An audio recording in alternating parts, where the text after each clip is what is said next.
Oke, pelan-pelan aja guys, pelan-pelan ya.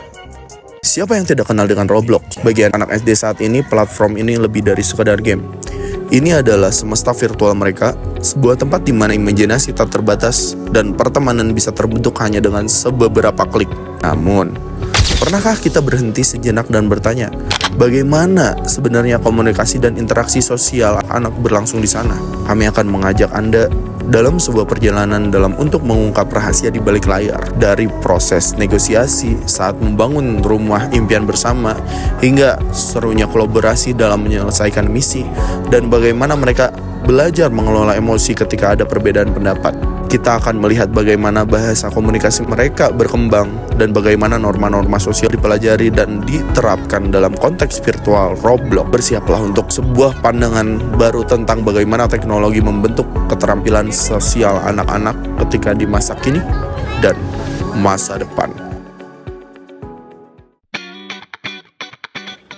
Halo, Assalamualaikum warahmatullahi wabarakatuh. Kenalkan, nama saya Karisma Fitrananda. Saya adalah dosen ilmu komunikasi divisi Unpas Lengkong Bandung.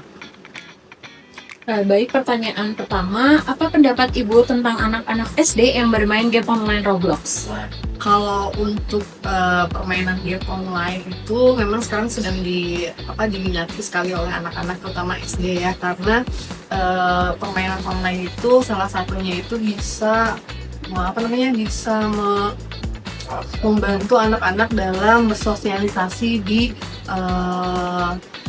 dunia virtual gitu, karena kan sekarang anak-anak itu mereka itu hanya sekolah, terus sekolahnya juga terbatas, terus mereka pulang, terus mungkin di rumahnya juga teman-teman sebayanya itu kurang banyak di rumahnya, jadi mereka melakukan namanya bermain game online. Salah satunya itu adalah Roblox. Roblox itu kalau saya tahu karena anak saya juga bermain game Roblox, di dalamnya itu mereka itu seperti dunia virtual gitu. Mereka itu mempunyai akun-akun, mempunyai avatar-avatar, mempunyai representasi diri mereka di dunia virtual untuk saling bermain bersama di tiap-tiap permainan di dalam game Roblox tersebut. Menurut saya sih, game Roblox itu menjadi representasi para diri anak-anak itu di dunia virtual gitu.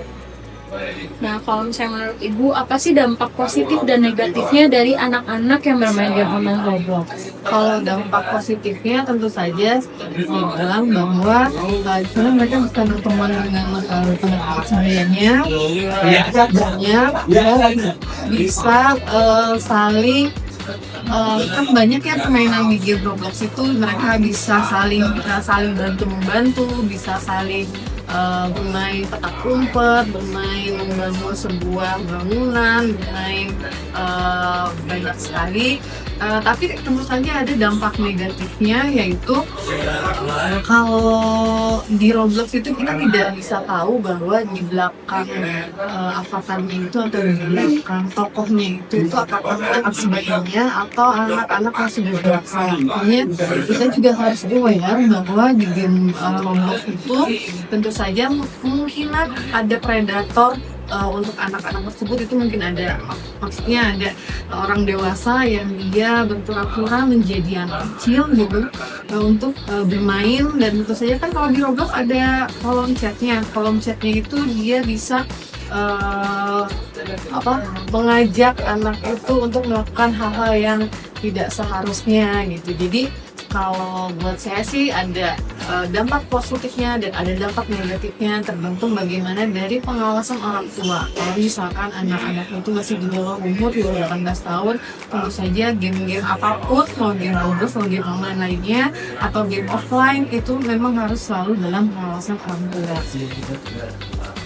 Terus juga kan tadi Ibu sempat cerita kalau misalnya anaknya tuh bermain games online nih, gimana sih cara menangani anak-anak atau kayak cara mengawasinya biar kita tuh nggak yang terlalu maksudnya acuh banget gitu, tetap ada pengawasan atau gimana? Karena kan pengalamannya dari anak Ibu sendiri. Oke, kalau saya pribadi sih ada dua hal. Yang pertama itu adalah waktu-waktu tertentu yang saya sediakan untuk anak bermain gadget atau Roblox gitu. Yang kedua, kalau misalkan lagi libur kan agak susah ya waktunya, dia terlalu banyak waktu luang gitu. Jadi yang kedua adalah tentu saja saya sendiri masuk main Roblox tersebut gitu. Jadi orang tua juga kalau daripada melarang-larang anaknya main Roblox, lebih baik orang tuanya ikut masuk ke permainan Roblox tersebut untuk melihat bagaimana sih cara mereka bermain, di dalamnya itu mereka ngapain aja, ngobrolnya sama siapa aja, bahasa-bahasa yang digunakannya apa, memakai avatar yang seperti apa, orang tua juga harus tahu. Jadi kalau bagi orang yang sudah dewasa, atau orang tua jangan terlalu mengekang anaknya nggak boleh main game sama sekali. Tapi kita harus tahu dia main games itu di dalamnya itu ngapain aja, dan kita juga jadi bisa lebih terbuka dengan anak. Kita tahu dia pengen seperti apa, kita juga memberikan waktu, tapi kita juga memberikan batasan. Ada yang namanya gadget time itu batasan waktu lah dalam bermain game seperti itu. Jadi hopefully sih anak-anak nggak akan kecanduan dengan kayak gitu. Selain itu juga mungkin kalau di offline-nya kita juga sebagai orang tua ya harus bisa memberikan aktivitas yang banyak di luar gadget tersebut. Karena buat anak-anak 10 tahunan itu dia pasti akan selalu bilang bosan.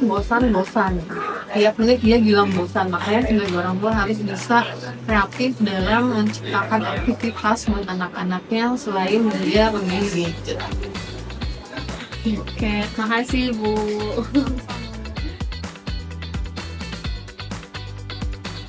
Apa pendapat Ibu tentang anak-anak SD yang bermain game online Roblox? Saya sebagai guru tidak membatasi anak-anak untuk bermain apapun di era digital ini, karena mungkin game Roblox ini sedikitnya membantu kinestetik dari anaknya, terus cara berpikir anak seperti apa di mungkin zamannya anak zaman sekarang tuh lebih langsung pada permainan dan penerapannya lebih langsung pada yang visual yang mereka gambarkan gitu. Apa dampak positif dan negatif yang Ibu lihat dari anak-anak yang bermain game online Roblox? Dampak positifnya bisa dilihat ya dari keseharian anak-anak di kelas. Yang pertama itu dari kreativitas, gimana dia dari visual lihat games Roblox itu sendiri, lalu dilihat dari kreativitas dan inovasi apa yang tiap harinya mereka sering buktikan dan ditindak lanjut pada pembelajaran juga.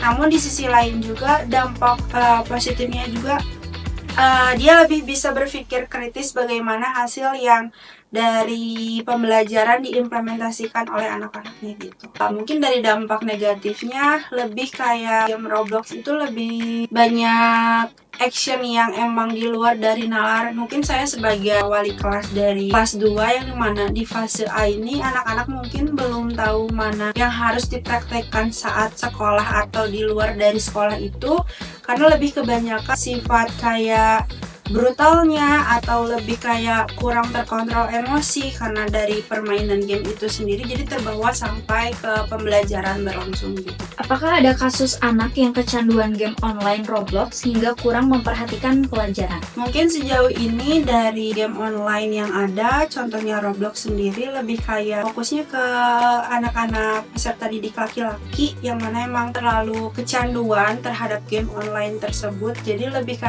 ngantuk di kelas atau kurang fokus. Jadi lebih ke kurang fokus anak-anak terhadap mengikuti pembelajaran. Kalau misal kan sekarang sistemnya literasi gitu ya, banyaknya numerasi dan literasi, anak-anak lebih kayak untuk literasinya kurang dan tidak betah untuk lama-lama terhadap pembelajaran yang banyak bacanya. Jadi lebih mengganggu, tidak cuman untuk fokus anak-anak zaman sekarang tuh harus memang ekstra dan lebih harus banyak kegiatan yang memang tidak fokus untuk ke materinya gitu.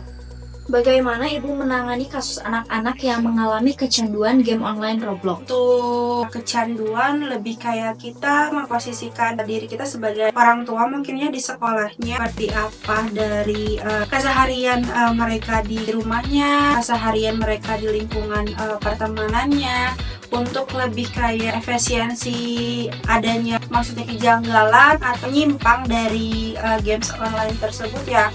Kita lebih banyak, kalau saya sendiri di kelas lebih kayak ayo kita praktek untuk lebih mengasihkan si pembelajarannya daripada untuk fokus terus ke buku pembelajaran atau saya pakai buku pena ya, yang mana kayak LKS lagi zaman dulu. Jadi anak-anak tinggal menulis jawaban dan sedikit materinya, cuman anak-anak lebih proper ketika kita praktek. Jadi tenaga anak-anak, kreativitas yang ada lebih dialurkan di kegiatan praktek. Apa strategi yang Ibu gunakan untuk menghubungkan teknologi dan game online khususnya Roblox dalam pembelajaran di kelas? Kalau untuk seperti itu, paling simpelnya kita melaksanakan kuis ya. Kuisnya yang mana banyak elemen gambarnya, pilihan ganda yang kompleksnya, menjodohkan atau mencocokkan jawaban yang betulnya. Jadi kita tidak monoton formatif dalam mengkaji soal-soalnya, lebih banyak kita eksekusinya lewat online karena mungkin di fase A ini khususnya di kelas 2 yang mana dari kelas 1 dia naik kelas menjadi 2, dia udah mengerti bagaimana menggunakan handphone, menggunakan quizzes misalnya, atau enggak smart look dari yang sekarang di era digital ini gitu. Jadi lebih mudah untuk melakukan dari handphone gitu. Dari semua yang telah kita saksikan, jelaslah bahwa Roblox bukan sekedar kumpulan pixel dan kode bagi anak-anak SD di Bandung, bahkan dimanapun. Ini adalah ekosistem sosial yang hidup, tempat di mana mereka menguji batas-batas imajinasi, membangun kreasi unik, dan yang terpenting belajar bagaimana berinteraksi dan berkomunikasi satu sama lain. Kita melihat bagaimana mereka menavigasi dinamika kelompok, menyelesaikan masalah, dan bahkan mengembangkan rasa empati, semua itu dalam lingkungan yang imersif. Tentang itu, ada. Namun, peluang untuk mengasah keterampilan sosial digital juga sangat besar. Semoga dokumenter ini membentuk wawasan kita semua bahwa dunia visual seperti Roblox adalah bagian tak terpisah dari tumbuh kembang anak zaman sekarang. Mari kita terus mendukung dan membimbing mereka untuk memanfaatkan ruang ini secara positif, membangun jembatan komunikasi yang kuat baik di dunia maya maupun di dunia nyata. Leka, 2 detik lagi kamu gak sembunyi apa?